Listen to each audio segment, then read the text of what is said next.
Let me tell you about the time a woman rolled into our quiet little cul-de-sac in a dusty blue Crown Vic.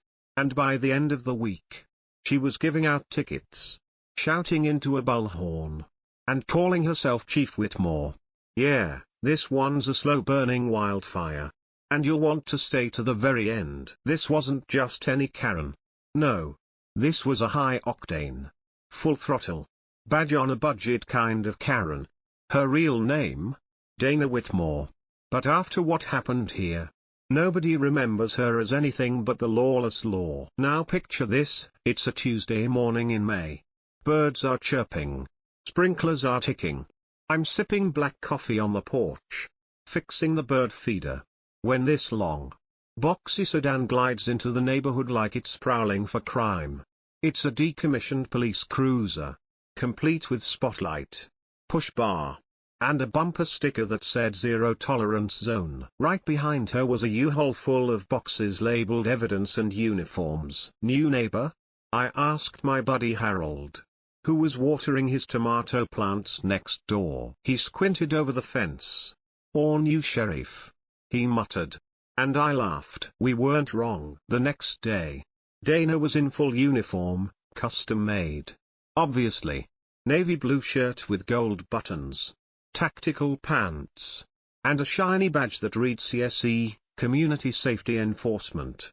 She was marching up and down the sidewalks with a clipboard in one hand and a bullhorn in the other. Residents of Rosewood Grove, she announced at 7:52 a.m. There is a new code of conduct in effect. Imagine being told your trash bins were out of formation by a woman who wasn't elected, hired, or even invited into any neighborhood board. She just decided she was in charge. Now, let me be clear, I'm all for order. I like lawns mowed, dogs on leashes, and I'll even keep my Halloween lights off after November 2nd. But this wasn't order. This was dictatorship cosplay. Dana wasn't enforcing rules, she was inventing them out of thin air. One of my favorites. Residents must salute when the patrol vehicle passes. She was dead serious. I confronted her the first time she parked that Crown Vic in front of my house and started directing my kids on how to ride their bikes. Dana, Chief Whitmore. She corrected. Right. Chief. What exactly are you doing? Maintaining civic integrity, she said. Arms crossed like she'd just busted a meth lab. Your children were riding more than 5 miles per hour. That's a safety infraction in a residential pedestrian zone. I laughed. That was my first mistake. You think this is funny? She snapped. You'll be laughing less when I issue a citation. That's when she pulled out what I can only describe as a homemade ticket pad. Not official. Just carbon copy slips she must have printed at home with Rosewood Grove safety violation notice at the top and options like noise disturbance, improper curbside decor, and, get this, disrespect of authority. I didn't take it seriously at first. Nobody did. We all assumed she'd fizzle out after a week of playing pretend. But Karen, sorry, Dana, wasn't pretending. Not to herself. Anyway, she started putting fake do not enter cones at the end of streets during what she called quiet time operations. Kids couldn't ride scooters after 6 p.m. She ordered Harold to repaint his mailbox because the color was too aggressive. And when Susan from Lot 17 had a birthday party and a guest parked slightly on the grass, sirens, flashes. She pulled up in the Crown Vic. Siren wailing, yes. She installed one, and read Susan a list of charges like she was leading a felony stop. But here's where it gets dark. Dana wasn't just patrolling. She was recording. She mounted a dash cam in her front window and claimed she was compiling evidence logs on every home in the neighborhood. That's when I realized, this wasn't about safety. This was about control. And if we didn't stop her, it was only going to get worse. I knew I needed to start gathering my own kind of evidence. But first, I needed to figure out what the hell she really was. Because let me tell you something, no matter how much you play dress up, the law is still the law. And impersonating it? That's a felony. You ever live somewhere so peaceful? It almost felt suspicious. where the loudest sound at night is your neighbor's wind chimes and the biggest drama is someone forgetting to bring in their recycling bins. Well, that was our little slice of heaven. Until Dana Whitmore turned it into the Republic of Karenland. This woman didn't just roll into town with a fake badge, she built a full-on dictatorship out of zip ties, red ink, and righteous indignation. I'm not kidding. She started issuing laws. Literal laws. Let me walk you through Karen's code of conduct. Because yes, she actually called it that. She typed it up, laminated it, and taped it to every mailbox in the neighborhood like it was the Ten Commandments. The document had phrases like, as per Neighborhood Ordinance 3A, proper child decorum, and by order of the CSE, Aesthetic Enforcement Division. Mind you, these were not real ordinances. She just made them up. But she quoted them like scripture. And you could tell she was proud of them. Probably stayed up all night drafting them in Comic Sans font with gold borders. The first one that got folks talking was the salute clause. According to Dana, any child riding a bike, scooter, or walking a pet past her house was required to salute. Not wave. Salute. As in, right hand. Brow level. Military style. At first, the kids laughed. But then, she started yelling at them through a bullhorn. Hey, pink helmet. That's a failure to acknowledge authority.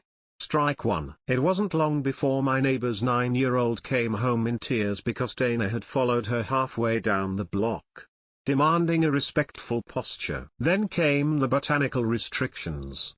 According to Karen's law, any flowers planted within visible range of the street had to match a palette she'd printed off Pinterest. Yep, if your petunias clashed with your neighbor's roses, she'd issue a written aesthetic compliance notice. Sorry, Marge, she told one poor woman whose tulips had the audacity to be orange. But warm colors are disruptive to the emotional harmony of the block. You'll need to replant. And then there was the parking protocol. Now, I've lived in this neighborhood for over 15 years. We all know how to park, we're not savages. But Dana had a system. You had to park facing east on weekdays, west on weekends. If your tires were more than 6 inches from the curb, community violation. If your car faced the wrong way, boom. Red paper. Right on your windshield.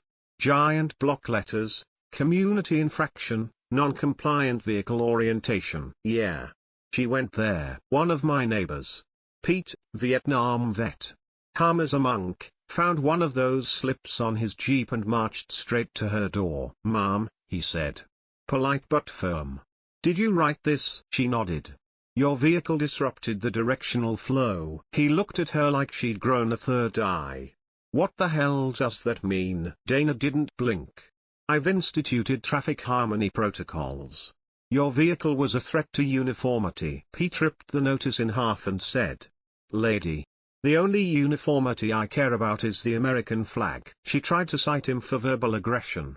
I'm not joking. She scribbled it on a sticky note. But you know what really put me over the edge? The cameras. Suddenly, fake security cameras started popping up around the neighborhood, on street poles, on trees, on mailboxes. Little plastic domes with blinking red LEDs. Dana claimed she had permission from the Department of Community Surveillance, which doesn't exist. She'd walk around pointing to the cameras, whispering to herself, that'll catch 'em. Just wait. One day I caught her on a ladder trying to zip tie a camera to the lamppost in front of my house. I opened the door. What are you doing? She didn't even turn around. Installing security infrastructure.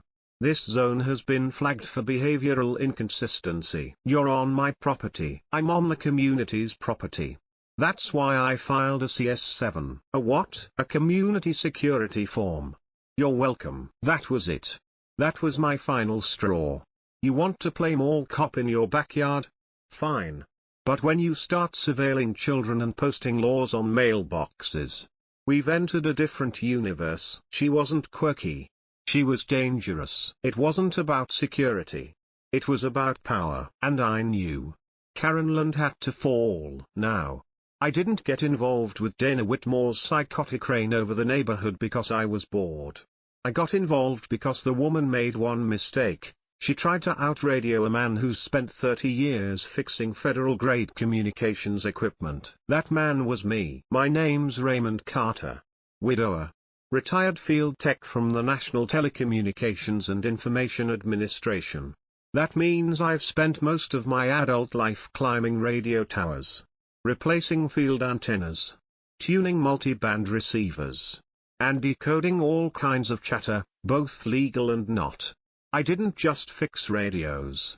I understood them deeply. So when Chief Whitmore, started using a handheld transceiver with a suspiciously long antenna and a belt clip that looked way too official for a civilian, I took notice. At first, I thought maybe she was just talking to herself. She'd hold the radio up, press the mic, and bark things like, Unit 4 to base. I've got a 10 to 29 in progress. Suspect is repositioning floral planters. Or worse, be advised. Potential code 5 in Sector 3. Subject has failed to salute. That was the moment I knew something was off. Now, for those unfamiliar, code 5 and 10 to 29 aren't just silly numbers, those are actual police radio codes. And you don't use them on open bands. Not unless you're working with a license. Or you enjoy having a chat with the FCC. Spoiler alert, nobody enjoys that chat. So I started listening. Quietly, I dusted off my old Yaesu base scanner from the garage, things still worked like a charm, and tuned it to local law enforcement and emergency frequencies. Then I set up a directional antenna behind my garage wall. I kept the gain low to avoid detection. I wasn't about to be accused of anything myself. And lo and behold, 3 nights in a row, I picked up her voice on unauthorized channels. She was transmitting on a shared municipal band, not one of those unlicensed walkie-talkie channels you get at Walmart. This was the real deal. The kind of frequency reserved for emergency services, fire departments, and tactical comms. At first, she was just issuing patrol updates to herself. Unit 2 has eyes on target. Subject's recycling bin is still on a curb after scheduled removal. Suspected evasion of civic duty. But then it escalated. Be advised, individual in lot 23 is exhibiting hostile posture.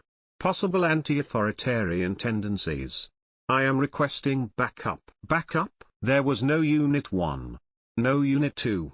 There was just her. That's when I started recording. I rigged up a digital recorder to my receiver. Clean audio. Time-stamped. Everything logged. I wanted a full record in case things got, well, legal. Which, believe me, I was starting to hope they would. And they did. On a Sunday morning, Dana intercepted an actual transmission from the sheriff's department, probably by accident, and jumped in. I kid you not. Copy that. Base. I'll respond to the disturbance in Sector 12. I nearly fell out of my chair. That's not just unauthorized use of a restricted band.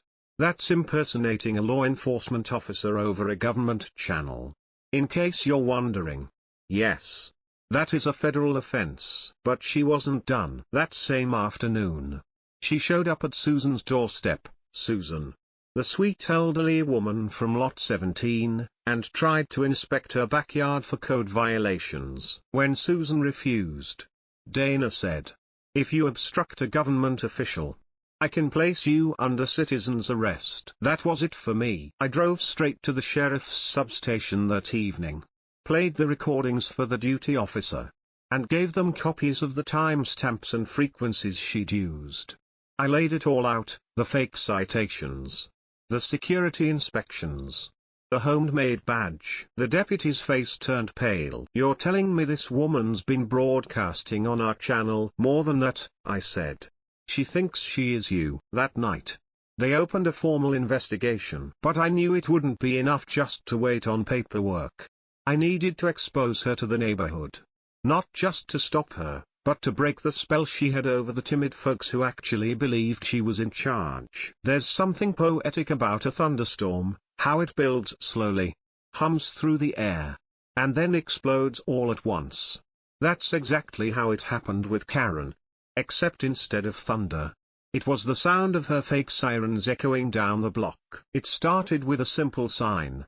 Just a modest, weatherproof plaque I staked into the edge of my lawn that read, "Private property, not community access, no camera placement." I wasn't trying to be aggressive.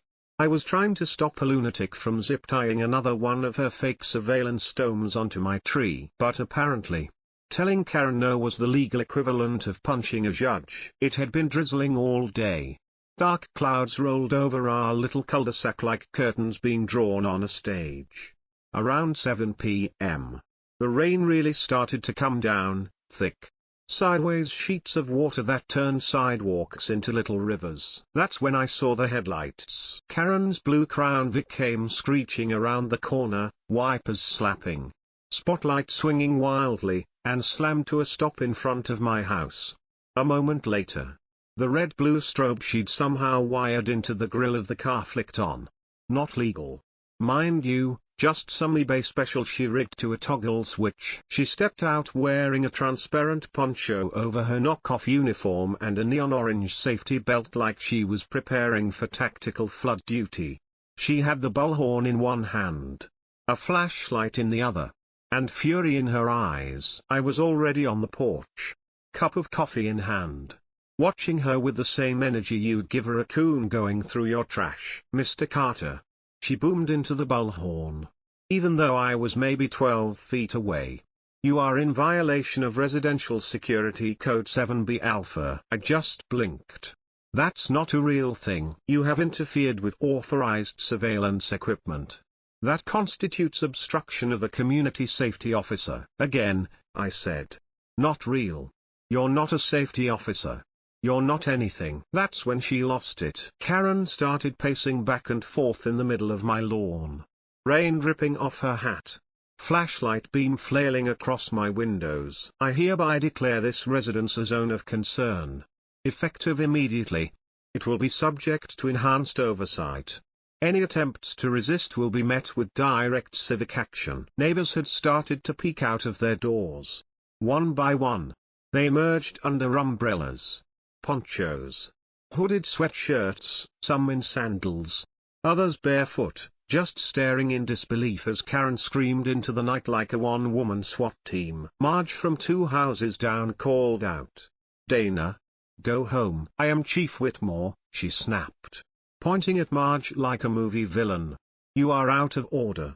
You are all out of order." Thunder cracked overhead like Mother Nature herself was face-palming. Then, she marched up to my lawn sign, tore it from the ground, and hurled it across the yard. Unauthorized signage.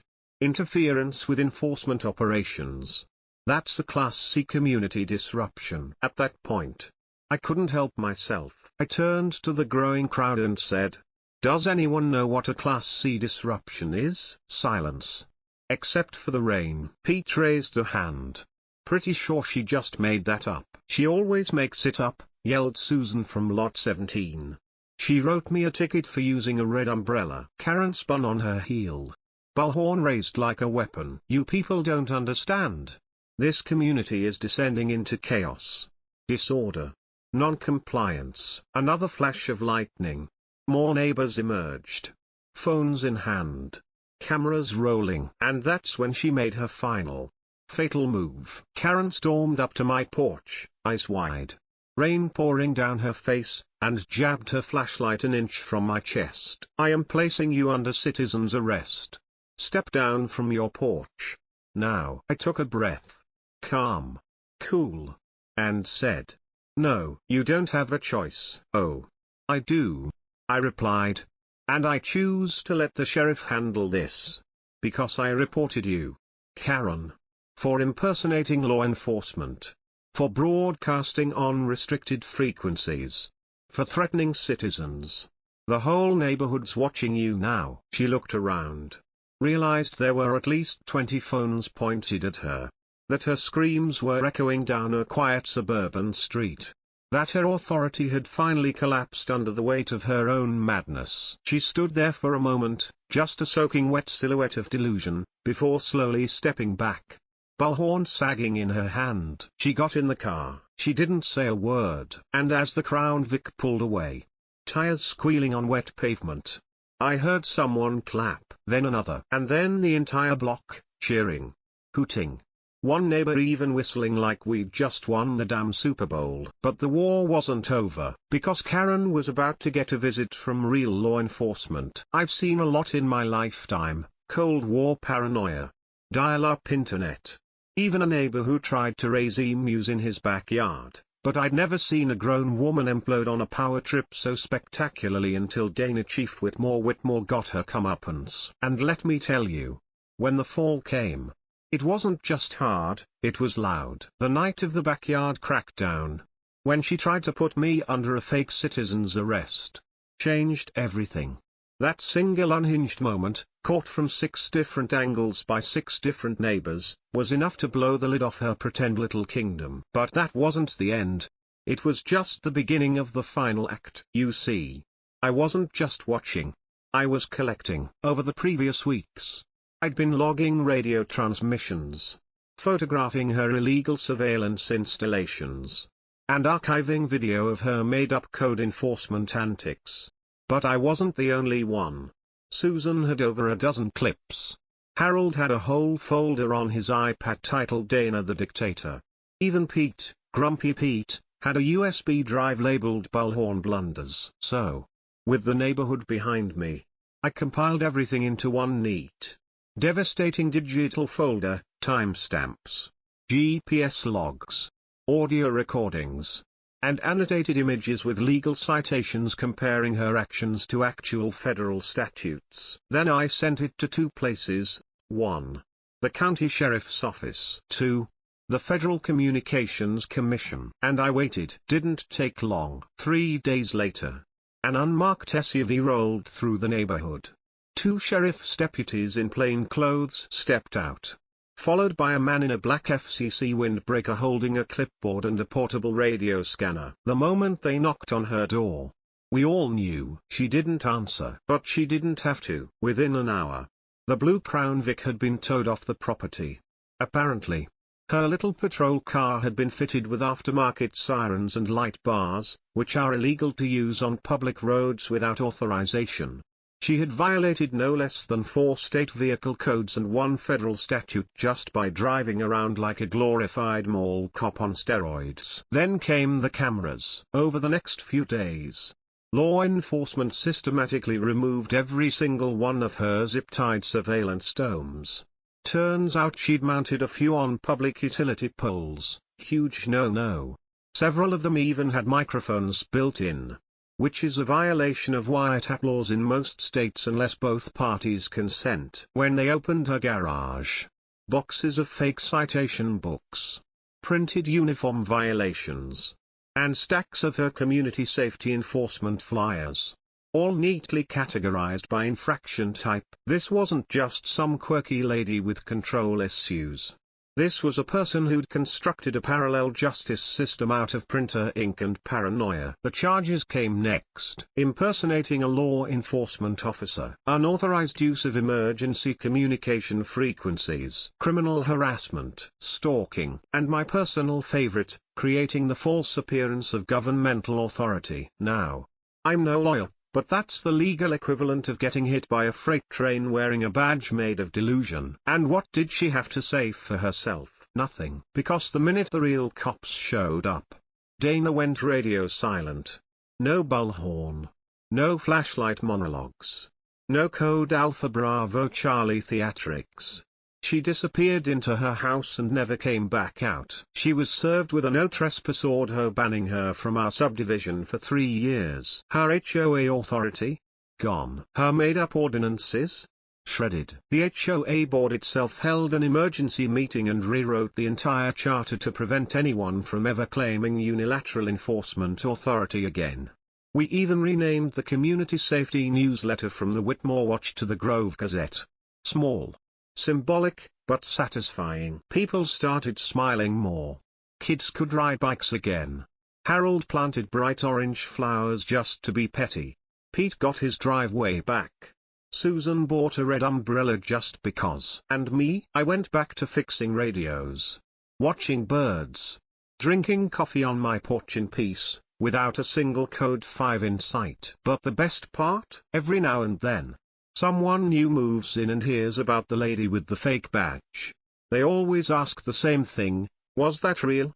Did that actually happen? And I always answer the same way: oh yeah. And I've got the recordings to prove it. Never underestimate a neighborhood full of quiet people with smartphones and just enough free time to take down a tyrant.